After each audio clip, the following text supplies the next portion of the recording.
Hello everyone, welcome back to my channel. ఈరోజు అందరికీ ఎంతో ఇష్టమైన పానీపూరి రెసిపీ చూపించబోతున్నాను. ఈ పానీపూరి తయారీ కోసం నేనైతే వైట్ చెన్నా తీసుకుని 8 అవర్స్ నానబెట్టుకున్నాను.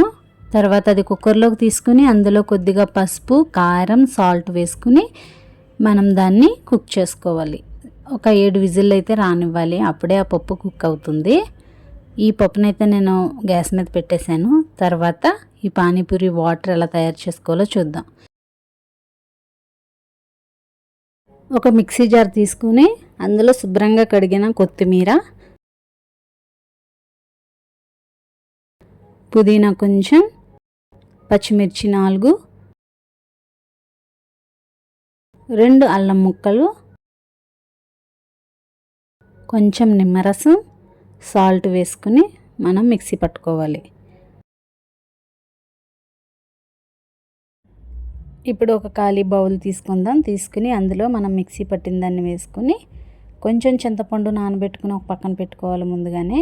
అప్పుడు ఆ చింతపండుని ఇందులో వేసుకుని తర్వాత మనము ఎంత వాటర్ అయితే మనకు కావాలో అంత వాటర్ని అందులో యాడ్ చేసుకోవాలి. చేసుకున్న తర్వాత ఇప్పుడు ఈ వాటర్లో 1 టీ స్పూన్ కారం, 1 teaspoon chaat masala, 1/2 teaspoon మిరియాల పొడి వేసుకుని తగినంత ఉప్పు వేసుకుని ఈ వాటర్ని ఒకసారి కలుపుకోవాలి.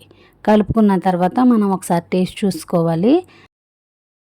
సాల్ట్ కానీ పులుపు కానీ స్పైసీ కానీ తగ్గితే అందులోనే ఇప్పుడే మీరు కొంచెం యాడ్ చేసేసుకోవచ్చు.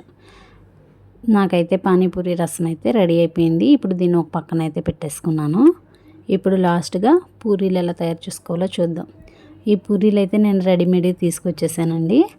ఈ పూరీల కోసం ఒక బాండీ పెట్టుకుని ఆయిల్ వేసుకుని ఆయిల్ వేడైన తర్వాత ఈ పానీపూరీలని కొంచెం కొంచెంగా అందులో వేసుకుని ఫ్రై చేసుకుని మనం ఒక పక్కకు తీసుకోవాలి.